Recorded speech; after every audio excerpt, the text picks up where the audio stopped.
We call this meeting of the Oskaloosa City Council to order. Today's Monday, April 15th, 2019. We start with the invocation by Pastor Robert Goodrich, First Christian Church. Please join me in the spirit of prayer. Holy and loving God, we seek blessings on the tasks before us this evening. We ask you to bless our efforts with clear insight, our conversations with wisdom, and our work with clarity and accuracy, and our decisions with fairness. As always, guide us with your grace and compassion. Amen. Thank you, Pastor. Thank you. Would you join me in the Pledge of Allegiance? I pledge allegiance to the flag of the United States of America and to the republic for which it stands, one nation under God, indivisible, with liberty and justice for all.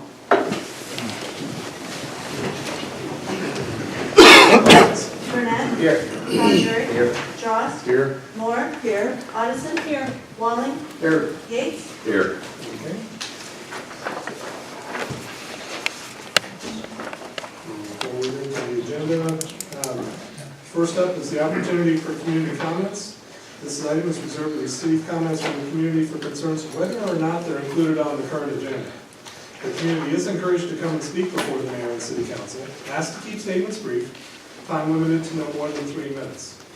Any questions are to be asked of the city staff, the council members, or the mayor prior to speaking to the full council, so that way concerns can be properly researched and answered later in the meeting. Comments are to be directed to the mayor and city council only. Is there anyone who would like to speak? Yes, sir. Please come to the microphone. And name and address, please.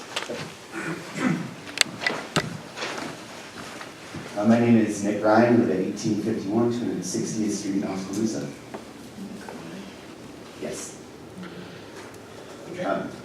Thank you. And forgive me, I'm a much better singer than I am a speaker, so I'll do this as best as I can. But good evening again. I'm Nick Ryan. I'm here to ask that the council consider taking action to work with Mahaska County and the city of Pella to terminate the 2080 agreement for the joint acquisition and construction of the airport known as the South Central Regional Airport. While I understand the law considers airport facilities a public purpose, it's quite obvious, I think, to any reasonable person that only a select few will truly benefit from this proposed airport. The general public seems to have no need or desire for it, and we also overwhelmingly expressed that in the public vote in 2005. Unfortunately, because of what amounts to a legal loophole in city ordinance, the city was only required to uphold the will of the people for just 2 short years, at which time it became legal fair game again. But from day one, the proposed airport project has been facilitated by a thinly stretched interpretation of the law, thick layers of bureaucracy, disregard for property rights, unsubstantiated claims of economic development, and obfuscation of facts and the truth. For instance, both city officials and the SCRAA have both publicly claimed that discussions about the airport didn't begin until 2010. Court documents reveal that that's not the case. According to court documents, on January 2nd of 2008, Oskaloosa city officials were contacted by Joe Crumb and Beth Danowski of Musco. The very next day, a letter was drafted by Musco, a private corporation, and signed by those officials. It was sent to the city of Pella, signaling the willingness of the city of Oskaloosa to get the ball rolling on this unnecessary and unwanted airport that an overwhelming majority of its citizens voted against. Despite the opposition from its constituents every step of the way, the city of Oskaloosa entered into the 2080 agreement that created the SCRAA, and in doing so, also decided that it would somehow be okay to use taxpayer funds to forcibly separate family farmers from their rightfully owned property via eminent domain to provide for the private air travel needs of big business. The fact that the needs of big business were able to outweigh the wishes of thousands of citizens is, to me, both appalling and disturbing. This is the type of thing that would gives the appearance that the governing power in the city no longer rests with we, the people, or even with an embodied in this building, but sometimes in the corner office across the street. This is a problem that needs to be addressed, and a great start would be reconsidering the 2080 agreement creating the airport. I realize that some of you weren't here when this agreement's discussions began or when the 2080 agreement was executed, but I hope that none of you would allow a farmer's land to be taken by force so that a businessman would have a place to park his private jet. I and many others greatly appreciate the work this city has done to foster economic development in our community, but this proposed airport is not an example of economic development, but rather the epitome of corporate welfare. In addition to jeopardizing property rights, this project has now become embroiled in costly litigation, also at taxpayer expense. This issue has been allowed to drag on for far too long, and I feel enough is enough. You, our esteemed council, have a choice to demonstrate the same good sense that Mahaska County demonstrated and beat the 2080 agreement, or roll the dice with a constituency that's tired of coming in second to big business and is ready and willing and capable of defending itself from this unfortunate abuse of government power and authority. Please do the right thing and put a stop to this once and for all. Thanks, Matt. Is there anyone else who would care to speak tonight? Okay, seeing none, we'll move on. Next item up is the consent agenda. These are all items that are considered routine in nature and will be acted on in a single motion. I did want to draw the attention of the council to item H, which is the appointments to the Planning and Zoning Commission. We had Wendell Campbell, R.D. Keith, and Mike Sarek, who have offered to re-up. Item K is a resolution scheduling a time for hearing, considering the matter of levying a special assessment against private property for snow removal by the city. It's in accordance with section 12.12 of the city code. There's 8 properties there, and the hearing is on May 20, 2019. Item M is a resolution approving an amendment for the contract with Fox Engineering and Associates for Phase 1 wastewater facility short-term improvements. That's a bump up in the original plan because we're finding that the plan is deteriorating faster than we thought. It's a $9,200 increase in that contract of design. And then also item N, which is a resolution approving the agreement with Fox Engineering for engineering services on Phase 2. That's an increase of $8,400. With that said, do we have a motion supporting the consent agenda? Moved. Second. Okay, any discussion? Roll call, please. Walling, Yes. Yates, Yes. Burnett, Yes. Bellinger, Yes. Drost, Yes. Moore. Yes. Addison. Yes. Okay, that passes. Gets us to the regular agenda. First item up is the 2019 first quarter code enforcement report.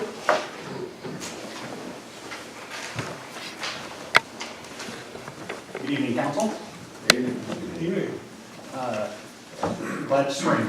We had a lot of snow abatements this winter. Goal of the program, obviously, make Oskaloosa more attractive and aesthetically pleasing. Working with property owners whose properties were found to be in violation of Oskaloosa code to rectify those issues, get them fixed. So the first quarter, ending March 31, 2019, we had a total of 8 dilapidated structures, 2 of which have been closed. I did give property owners extended amount of time due to the bad weather that we had. I normally give them 60 days. We ended up giving them 120 days. So we have some coming up for reinspection coming up in May. We had some trees and brush piles. We had one property that had a tree that was fallen in the middle of the summer, and it had remained there until fall, so we got that taken care of. We also had a tree that was blocking a stop sign. I worked with the property owner, and they got that fixed for us. Hard surface parking, that was down a little bit just because when the snow's on the ground, you really can't see if the vehicle's on a hard surface or not. Plus, it's going to be really difficult for them to move. The garbage and what we consider junk, we had quite a bit. We had a lot here early spring due to the city cleanup not happening. There's a lot of people that didn't know that, but I tried my best to get the word out to people. Most people were pretty receptive to that. Obviously, grass. We had 75 snow citations for a total of 147, which we closed 114 of those, which again, some of those I gave extended amount of time to get the issues fixed due to the inclement weather that we had. Again, here's another overview. January, we had a total of 47 cases. We closed 42 of those, 5 remain open. I believe 5 of those, or majority of those, are dilapidated structures. February, we had 86, closed 72, there's 14 still open. I think Some of those have to do with some garbage and some junk. The property owners are working with me to try to get these fixed. March, we've had 21. So far, only 6 have been closed, which we run into where I wrote them up later on in the month, so it rolls over into April, at least when this was made. We're able to close 77.9% of the violations without going to the city attorney, which is up from last month. Corridor projects, it's kind of hard to see. In the picture on the left, there is a couch sitting in the city right away. We got that removed. I think the property owner had that done yet that same day when we wrote them up. North D, I consider a corridor, north and south D, C Avenue East and West. This year we had a bunch of garbage in the back of the pickup. There was also an inoperable vehicle sitting next to this as well. They got the garbage cleaned up and they got the vehicle out within 2 days after I wrote the citation. Again, here on North D, notice there was a big pile of trash there on the left-hand picture. The next day, they had that cleaned up. He got a hold of me yet that afternoon and told me that he was going to get it taken care of. 1206 Santa Clara, this has been, I'll say, a problem area of the city. This one here obviously has a lot of what we consider junk. And when I say that, I mean, obviously there's broken pieces of metal, things that should not be outside of the elements, but are. So we got that taken care of. They did a really good job there. 1111 Green Street, again, that same general area of the city. They had garbage piled up on the outside of the house. Drove past and they got that taken care of. I see the camper there too. We'll have to get that going. 907 South B. I got a complaint on this property that there was trash all over the yard. The wind had blown it all around into the neighbor's yards as well. I went up, talked to the people. He said he was actually storing it on the trailer outside. I advised that's probably not a good idea. And then we got another complaint a few weeks later, and it looked very similar to what this picture here does. I gave him 2 hours to get it done, or we were going to do an emergency abatement on the property due to the garbage. When I showed up, he was out cleaning up the issue, so we didn't have to do an emergency abatement on this particular property, but next time we might. Some long-term projects here. This is one that I wrote up in the middle of winter. It's gonna take a lot of work to either fix it or tear it down. So this is one that I gave the property owners 120 days to get this fixed. Come May, we'll follow up with the owners and see what kind of plan they have, if any. Hopefully we don't have to go to the city attorney, but that may be an option. 818 North I, I've actually driven past this property. They are working on this garage as we speak. They've actually done a pretty good job so far. If they just keep up the good work, then we'll have this rectified without any other action. Long-term goals. Again, continue to focus on the dilapidated structures. There's a lot of them around town, secondary structures especially. And then community relationships. An example of that, we had our monthly tour meeting a couple weeks ago, and I was given a packet of information from Habitat for Humanity for severely dilapidated structures to help out property owners. I've given out 2 or 3 of those packets to try to help people out, because ultimately, sometimes I have to give out bills, but in my eyes, I'm not in the business of handing out bills. I'm in the business of trying to fix an issue. So if we can do that and help out the community as much as possible to get these issues fixed without sending out a bill, I'm all for it. Yeah, it's the right way to look at it. But, Any questions from council? thank you for your efforts. Thank you. Job well done. Thank you. Next up is item B, This is to consider a resolution regarding a special assessment against private property for snow removal. That's in accordance with section 12.12 of the city code. And so this is the time for the public hearing. Certified notices were sent to each property owner, and notice was published in the Oskaloosa Herald. If approved, the property owner has 30 days from the time of filing with the Mahaska County Treasurer to pay for the snow removal in the city clerk's office. And then after 30 days, it's assessed to their property taxes with a payment schedule at 9% interest. There's 6 properties in the listing here to the council. I'll open the public hearing. Is there anyone who would like to speak to this? Seeing none, I'll close the public hearing. Do we have a motion supporting the resolution levying the special assessment? Second. Okay, any discussion? Roll call, please. Gates, Yes. Burnett, Yes. Bellinger, Yes. Dross, Yes. Moore, yes, Addison, yes, Walling, Yes. Okay, that passes. Item C is a resolution levying a special assessment against property owned by Wilda Collister at 610 D Avenue West in Oskaloosa, Iowa, to clean up and abate a nuisance.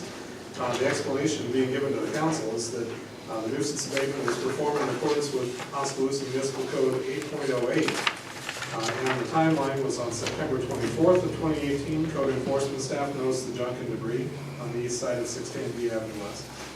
On September 12th, code enforcement staff revisited the property, noted minimal change, and formal notice to abate was sent to the property owner, giving them 14 days to abate the nuisance. On September 23rd, staff revisited the property, noting no change. All documentation, including photographs, were forwarded to the city attorney for legal action.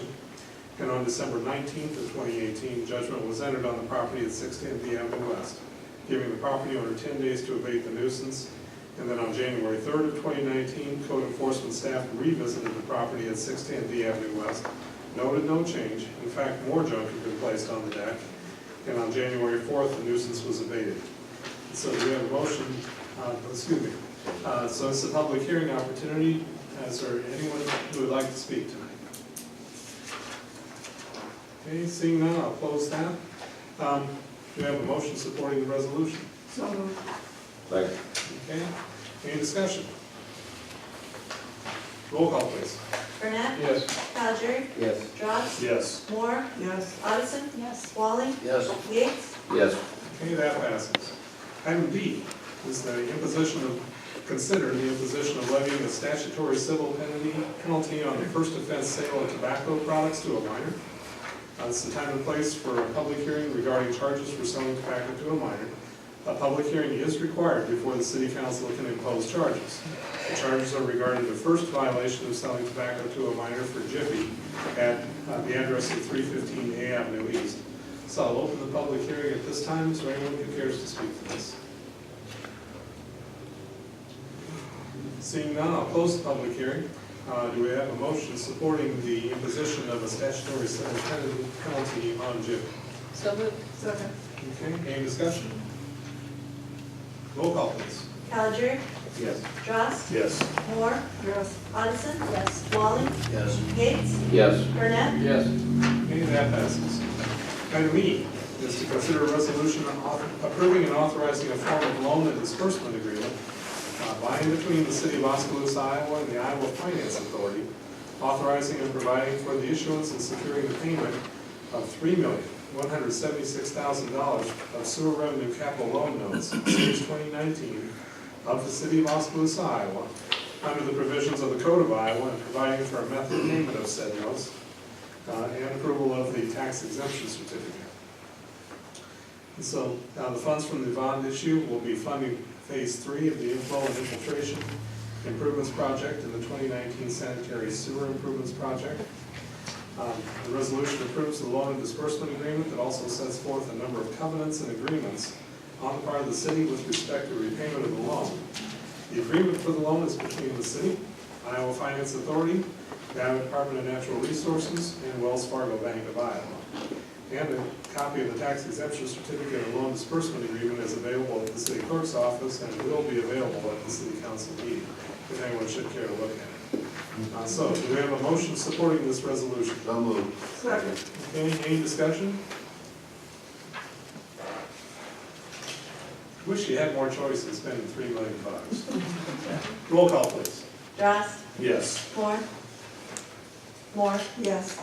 Addison. Yes. Walling. Yes. Gates. Yes. Burnett. Yes. Bellinger. Yes. Okay, that passes. Item F is to consider a resolution reserving the right to authorize the use of right-of-way by wireless and wireline communications providers by establishing various policies and rates. So in the explanation, small cell communications infrastructure is currently being developed in larger cities, and it's the basis for the next generation 5G wireless networks. It typically involves installations of small antennas and equipment on structures in public places, often every few hundred feet and by multiple service providers, to provide enhanced service to concentrated areas that are much smaller than traditional cell towers. To accelerate the deployment of the small cell technology, Iowa and several other states have passed legislation mandating that the placement of the equipment in right-of-way is a permitted use. The Federal Commerce Commission, FCC, has adopted similar regulations which limit municipal authority and zoning control and place limits on fees and review time. Additional information is attached in our packet here, including benefits and risks of the technology. It was brought to our attention this week that cities have until April 15 to approve the policies regarding the facilities. The Iowa City Managers Group circulated our attached resolution for consideration, which is intended to retain our limited rights for oversight. And they also circulated a model policy document that will be considered separately from this one. Staff is recommending approval of the item. Do we have a motion supporting the resolution? Second. Discussion. Why did it come up so sudden? I mean, it looks like we're lucky. I don't, is this a legislative deal? We weren't reading our newspaper or? Well, Mayor and Council, it's a great question. I think one of the things, this was passed a while ago, and then cities and communities in general have 180 days from the ruling to come up with these guidelines. And I think what was happening is you saw some cities trying to figure out what that looked like. We don't, in the League of Cities are lobbyists, so we don't necessarily have anybody else in tune with this. And so for us, it was a matter of waiting to see if there would be any model ordinances or policies put up in place. What we're trying to do, essentially, I'm not trying to say don't do this for anybody who wants to invest in 5G in Oskaloosa, that'd be great. But what we want to do is at least have something in place that we can walk back from. So if we don't take action, then we won't be able to regulate it, and we won't be able to charge a fee. But if we at least put this in place now, we can talk about that going forward. And if we want to repeal that in the future, great, we can. But you wouldn't be able to implement something after the fact. So we're just suggesting this as are a number of other communities, just as essentially a defense mechanism, allowing us to walk through this and make sure that it meets the community's needs. If we were a community that had a lot of buried power lines and utilities, it'd be probably a bigger issue than it is for us. And the information, you see the size of the equipment, it's not enormous. Is it gonna look any worse than a transformer? I don't know, but if it's every 500 feet, that's not what we want. So at least by putting this in place, that gives us the ability to say that we use it. And it goes in the road, right? Right. Yeah, okay. Thank you. Other comments? Roll call, please. Moore. Yes. Addison. Yes. Walling. Yes. Gates. Yes. Burnett. Yes. Bellinger. Yes. Drost. Yes. Okay, that passes. We're getting to item G then, is to consider a resolution adopting small wireless facility design guidelines. So it was brought to our attention this week that cities have until April 15th to approve policies regarding the deployment of small cell wireless facilities within the public right-of-way. The Iowa City Managers Group circulated the attached model policy document for consideration and adoption. Do we have a motion supporting this resolution? Discussion on that? I guess just a question as I read through the policy. A long ways from even knowing what I'm talking about when it comes to this, but what little we've talked about, or at least I understand it, it's when you're gonna have a lot of people gathering in places that this would really be helpful, where more people could access the internet and have access to different things. And I noticed one of the places we don't want it is downtown. but yet we're gonna be moving forward with so many things downtown, Art on the Square, where there'd be big gatherings, and then people, you know, that's when they're gonna want access. And so, that was my only question mark, is saying that that's the least preferable location. I know we're not saying not to put it there, or you can't put it there, I'm not sure I felt comfortable with that being in there. I would think we want lots of people coming downtown. We certainly wouldn't want them not to be able to access the internet once they're down there, or to access the Wi-Fi. Just the concern I have with the policy is written. Yeah, I think that's a fantastic point, and this is something that was pushed in the model ordinance, historic districts were in there as well. I think the way it's written, it would not prohibit placement of these downtown, but it's stating it would be one of our least preferable locations. And it states the preference of industrial districts being one. And I think first we would look beyond the downtown area. If we can go the next block to the west or to the east of it and provide the same coverage, then I think that would meet our needs and then the providers as well. If that's not a possibility, then I think you're right, then we would need to look at existing facilities in the proper downtown area. Thank you. If I could clarify a little bit, so this isn't Wi-Fi, this is just like, you would have to subscribe to this service, so it would be like you have a cellular carrier, because they'll be the ones that have the 5G service, so you'd have a Verizon account, or an AT&T account, or Sprint account, and so it's not public Wi-Fi, it's a service that you would subscribe to, so wherever it's located at, if you don't subscribe to their service, you won't utilize this service. It's absolutely correct. Yeah. I mean, you could have multiple providers, just like you do Correct. with Verizon or Right. AT&T. But the technology operates similarly to Wi-Fi, where it just covers a very small area, just a few hundred feet. That's correct. Yeah, I was at Sprint for 10 years and they were working on it then. So this is, yeah, you're a couple hundred feet apart, and you could have these, so for instance, you mentioned in no above ground facilities, take Fox Road, for instance, where the only poles out there are light poles.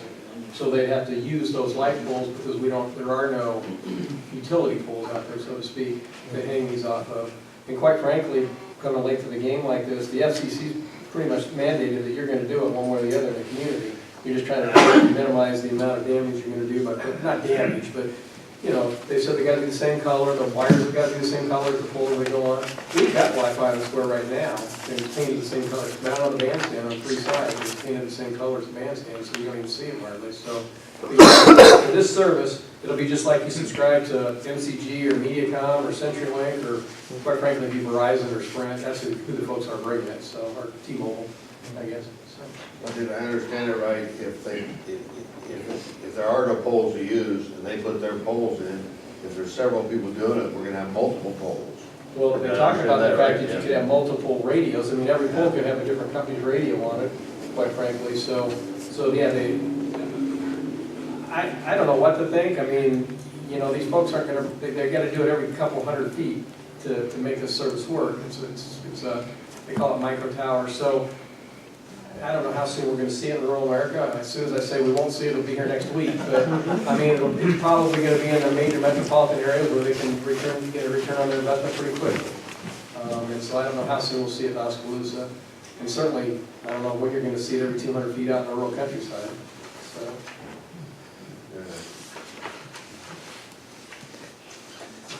Other comments? Okay, roll call please. Odison? Yes. Walling? Yes. Yates? Yes. Burnett? Yes. Bellinger? Yes. Johnson? Yes. Moore? Yes. Okay, that passes. Gets us to item H. Let's consider a resolution for preliminary approval of plans, specifications, form contract, estimated cost, ordering publication of notice of hearing, notice to bidders, setting the date for a public hearing, and authorizing to receive and open bids, all for the facade improvement project phase 2. Curtis Architecture and Design has prepared the plans and specs for the Oskaloosa facade improvement project phase 2. This allows the staff to proceed with scheduling the public hearing on plans and specs and also set a deadline date for the project. All the documents referenced in the resolution are available for viewing at City Clerk's office. Project includes facade improvements at the properties at 109 South Market Street, 115 South Market Street, 117 South Market Street, 119 South Market Street, 121 South Market Street, and 119 First Avenue West. The preliminary architectural opinion of probable cost is $674,406. The project has received a certificate of appropriateness from the Oskaloosa Historic Preservation Commission and approval from the Iowa Economic Development Authority for compliance with state historic preservation standards. So if the project's awarded, construction will be expected to begin in early June with completion by the end of calendar year 2019. Bids will be received and opened on Wednesday, May 8th at 2:00 p.m. and presented to the City Council for public hearing on Monday, May 20th. Staff is recommending approval of the item as presented and approval of the resolution scheduling the public hearing for Monday, May 20th of 2019. Do we have a motion supporting the resolution? So moved. Second. Okay. Any discussion on it? You want me to say it? His name is Bacon. Here it comes. Oh, you guys know where I'm at. Yep. Let the minutes reflect. That's the third one that it should. Wasn't sure what that was. Yeah. It looked just as nice for a third class, wouldn't it? Other comments? Roll call, please. Walling, Yes. Yates, Yes. Burnett, Yes. Calgery, Yes. Dross, Yes. Moore, Addison, Yes. Okay, that passes. Item I, consider a resolution accepting the Oskaloosa Community Placement Action Plan.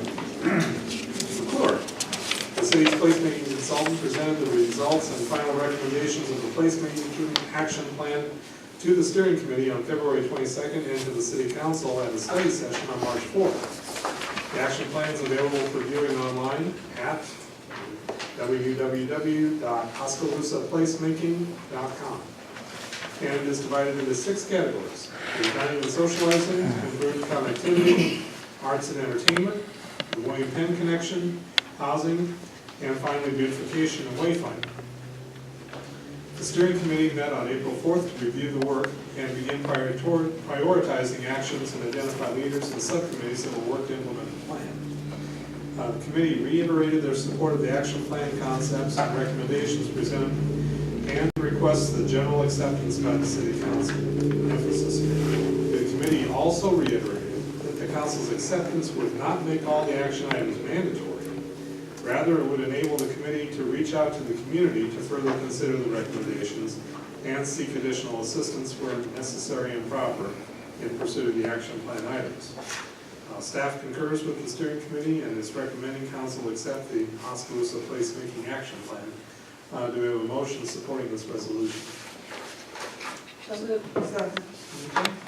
Discussion. Well, I'm for it. And I was glad to see that sentence you read. Would not make all action items mandatory, rather would enable the committee to reach out to the committee to further consider the recommendation and seek additional assistance. Where necessary and proper, that kind of bothers me. Who's going to decide what's necessary and proper? And my point only being, and it won't do any good to vote no, because it's a good thing, but we don't want to go through it again. That, you know, any surprises, and I hate to bring it up, but I'm gonna, you know, we're gonna tear down the bandstand. Okay? We don't need that, so move forward with it, and I think the group's very good, they worked hard on it, and they will assure that, but that's my speech. And we want to be clear here that there is not a recommendation in there to tear down the bandstand, just in case somebody wants to quote you. I didn't say that, but. Other comments? Roll call, please. Yates, Yes. Burnett, Yes. Calgery, Yes. Dross, Yes. Moore, Addison, Yes. Walling, Yes. Okay, that passes. Okay, gets us to item J, I believe.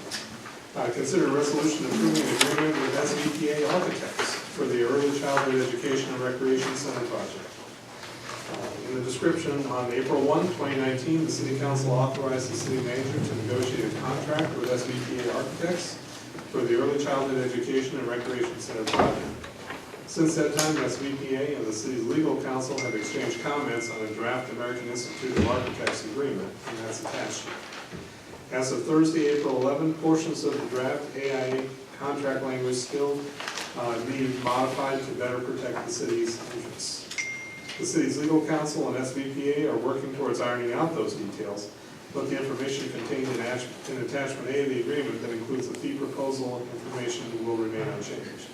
And based on the information, staff is recommending that the city council approve the item, giving the mayor, city clerk, and city manager the authority to execute the contract documents pending the legal counsel's concurrence. Providing approval to this item allows the project to continue uninterrupted as the contract changes get made. In the event the city and SVPA are unable to resolve contract changes, or if substantive changes are proposed to the document from what's attached, then the mayor and staff will delay executing the contract and revisit the item with the city council. And so do I have a motion supporting the resolution approving the agreement with SVPA, subject to attorney recommendations and changes as necessary? So, Okay? Discussion. what items are holding us up, I guess? I'm just curious as to what type of things those could be. As you might appreciate, the AIA document is drafted in a way that helps protect the tax side of things. And so our legal counsel has a number of changes that essentially give us a little more protection.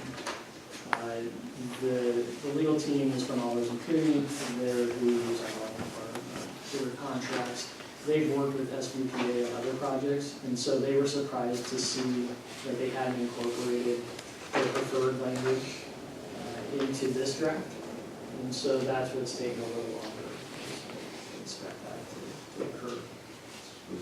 Did we have that same issue like when we hired the architect for the fire stations? I didn't remember that. That was a standard AI. There were some back and forth. They handled that particular AIA review, and there were changes that you were twice. Yeah, there were some. It's always interesting with languages. Mike says it's certainly drafted with a particular viewpoint, and the one that I'm always, thank you once again, the one that always amazes me with this, but of course they want what they say. In the event we do anything wrong, the extent of our liability is limited to the fee you're paying us, which is absurd if you think it through. But it's fairly typical, obviously, they try to put in a lot of boilerplate language for them. That's favorable to them, of course, you have to kind of try to ferret that out. So some of the changes where they can't proceed with different phases of the work without concurrence from us, right?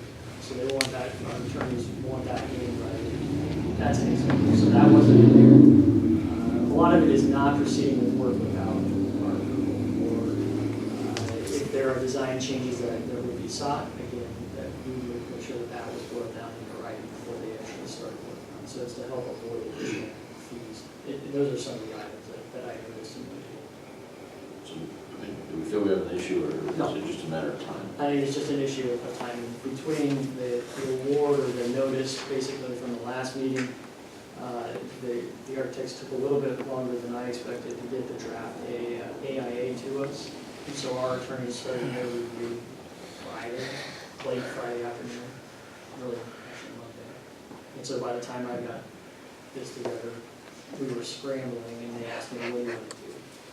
Are you hard and fast on this date, or are you okay with us working this out and getting council to ask council for approval to approve pending these changes? And I said I wasn't really interested, given what I saw in the changes. There are a lot of them, but they're not deal breakers. The funding isn't changing, the amount of what we negotiated isn't changing, so it's just getting some of the finer points.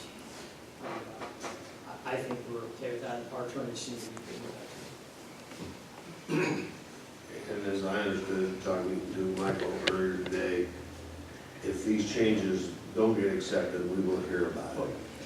Yeah. So, there's more changes now than was in this draft. Yes. But I'd still like to say what Doug said last meeting. The group that worked on this between the three entities has worked very hard and looked at it awful hard. And I mean, I think we're on the right track, and I'm pleased with the architect we're dealing with. So.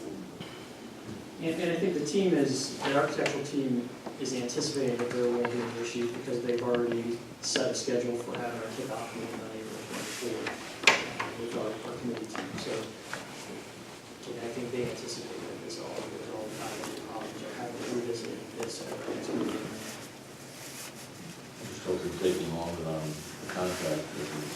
needs to come from the project. More of it's an issue of having our attorney make sure that the attorney took a few days to review. All right, thank you. Other comments? Roll call, please. Burnett, Yes. Caligiuri, Yes. Drost, Yes. Moore, yes, Addison, yes, Walling, Yes. Yates, Yes. Okay, that passes. That gets us to the end of the agenda. Opportunity for reports from city staff. City manager. Mayor and Council, included in your packet is a memo from the Public Works Director, City Engineer Keelish, to me, and it gives you a little bit of perspective, additional context to the conversation that we had at our last meeting when it came to easement acquisition and how we've been handling some of our contacts with the public. I think what I readily admitted to you in my update last week is that we weren't necessarily really prepared for having a drawn-out conversation during last council meeting, and I think that's appropriate for this. It's not the right setting for the conversation that would be necessary. But wanted to give you the understanding of the amount of time and effort that our staff and our legal team spend on acquiring easements for projects. And so with the wastewater projects that we've been working on, 127 construction easements needed to be acquired. That's a lot. And that's a heavy workload that if we had to contract that out, we would be spending a lot more on. And the fact that our staff is doing that, and Dave is doing that on the table without additional fees is a good thing for the taxpayers and ratepayers. Most of those easements, like I mentioned during our meeting, do not require compensation. And so Mr. Keating had some concerns that we weren't offering anything, that maybe we had changed it where we were in a position. Well, our position is always to start at zero. We hope that the community will understand that if we need a construction easement for the utility, that they're part of that system and that they'll provide that with no compensation required. So that happened on 109 of the easements that we worked on. 17 of them did require compensation, and some of the compensation was cash, but others could have been trees or bushes or shrubs or sod. So we try to figure that out. If we're going to disrupt someone's yard, we try to figure out a way to replace it in a like manner.